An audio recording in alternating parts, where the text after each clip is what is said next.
So the identification of organisational development challenges is really an ongoing process for us. It started before authorisation but really continues on, and we're now currently in the latest iteration of a process of looking at what we do and what we need to do to be the best we can be going forwards.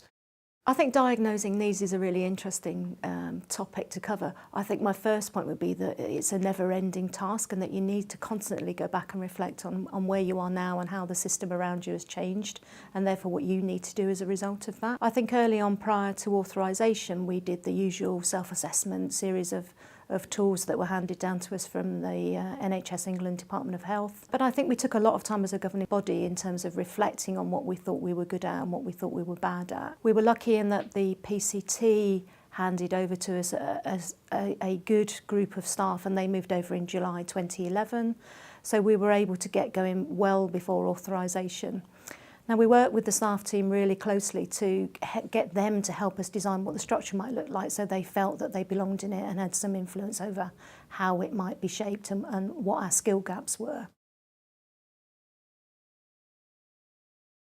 Initially, I thought what we were looking for was a customer service programme. Having not spent my entire career in the NHS, I was very clear that one of the things we weren't so good at was valuing our customers, whether they be our colleagues or our patients ultimately.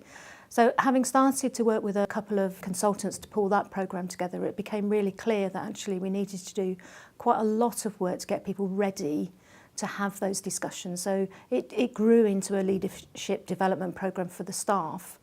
I guess that was largely based on trying to empower staff to take decisions themselves, so that we didn't need to put decisions through to multiple committees, which is what the PCT had always been criticised for. That would enable us to make decisions much more quickly and help the GP practices, because the one thing certainly in the past they got fed up with was, you know, every business case they put forward had to go to 5 different places and then we'd say no.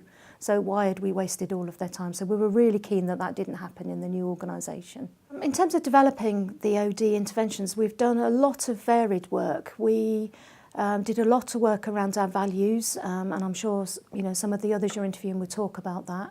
We spent a lot of time with a joint group of both practice staff, clinicians and the CCG directly employed staff working out what they should be. We also co-produced the leadership development programme with the staff as well, so we made sure it met their needs. And I think what was really important to me was that practice managers and others were invited onto those groups, so there were some really shared learning experiences.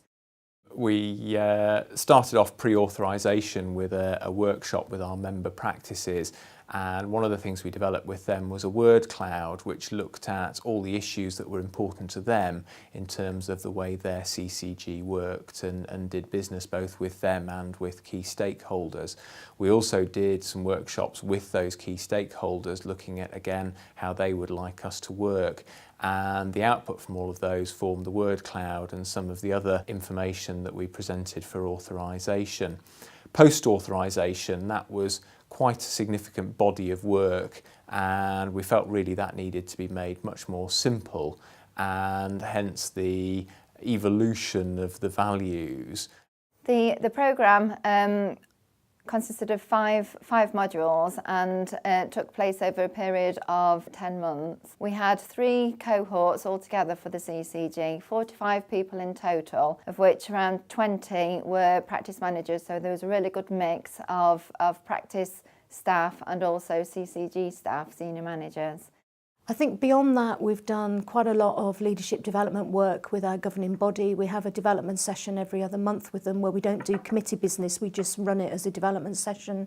And those things have varied from understanding the workings of internal audit and the board assurance framework, which, whilst not the most exciting of sessions, you could say, is one of those areas of expertise that they needed to acquire. One of the things we used was an Insights colour profiling tool. It's based on the Myers-Briggs tool, but actually it's a nice simple version that people can relate to. You then get to understand different people's approaches and different people's perspectives, but it also helps you to understand how best to communicate with people. And I think it's been quite effective in almost giving us a language that we can talk to each other using. One of the things we did as a run-up to authorisation was, like every CCG, have to get the constitution sorted out.